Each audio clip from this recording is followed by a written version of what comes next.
Nandray ny masoivody japonais Andriamatoa Yoshiro teny amin'ny toeram-piasany teny Amboda ny maraina ny alarobia faraka amin'ny 20 oktobra 2024 ny lehiben'ny etamajorony tafika anabakabaka ny jeneraly Radony Ratsiarivelo Elisa.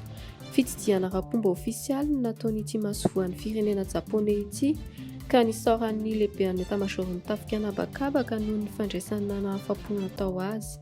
Voaresaka nandritra ny dinidinika ny anatevenana ny fiarah-miasa ara-tafika indrindra ny mahakasika ny tafika anabakabaka.